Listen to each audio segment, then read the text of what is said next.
they're scared of us. Tom Hardy, it's like watching a tornado or a hurricane. That's how we feel when we see him on screen. I mean, there's a lot going on there. Reference him as like a force of nature. He sits there just smoking a cigarette, looking at you, and you're like, you know, it's like a vibration just right under the surface of his skin. It's really uncanny, and it's unfair to normal human beings. There are probably a lot of normal human beings that want to be actors, and then you watch Tom Hardy show up. But I've had that experience a lot, you know. I had it with Austin Butler and Jodie Comer and Michael Shannon, you know. Yeah. I've worked with actors that it's not just about being a movie star. They literally exude something when they sit in front of a camera. It's hard to describe, but it's easy to see. Tom is hard to get your hands on as a director. He doesn't work a lot.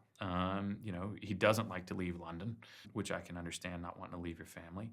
And I was talking to Austin, I was meeting Jodie, all these other great actors, and then we were slowly working the idea of Tom out in the background. And fortunately, he said yes. At some point, he just looked at me and was like, I just don't want anybody else to do it. So he said yes. If you write a 1960s biker movie, you're probably gonna get a pretty good cast. I'm Johnny. The Vandals are, they're made up, but Danny's book is based on the Chicago Outlaws, and the Outlaws still exist today. They're the second largest motorcycle gang in the world. Okay, will they see the movie? Did they ask stuff about the movie? Did they know you're doing it, or how does it work with the bikers community? I made a really conscious choice not to cross paths with them, and I hope it kind of remains that way. I don't know. I hope they like the movie. I don't know. I'm terrified.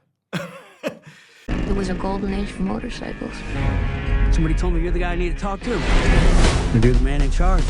I'm Norman Reedus. Man, he just showed up with an open heart, like just ready to play. When I first started talking to him specifically about the character, not the project, he was like, look, I've been playing Daryl Dixon for a long time. I just want to do anything I can to confuse that image.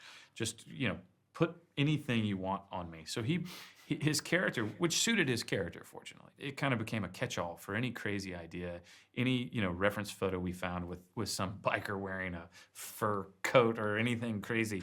We just kind of threw that Norman's way and Funny Sonny's way, and he's such a fun, talented guy. He could bear the weight of all that, you know, and make it lay down. Not to mention, the guy can just flat out ride a motorcycle.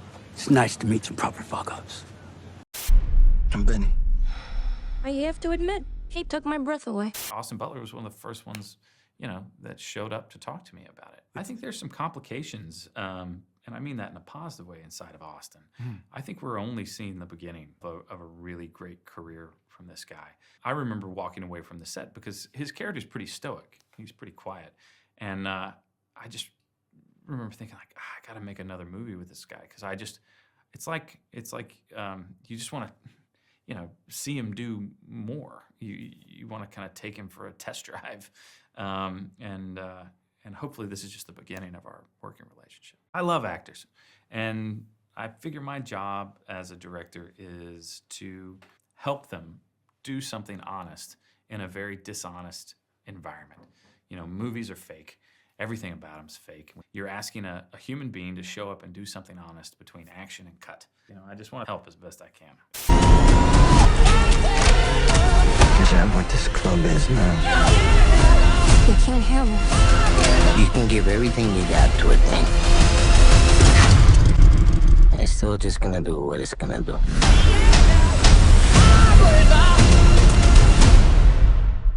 Film actu, film actu, film actu.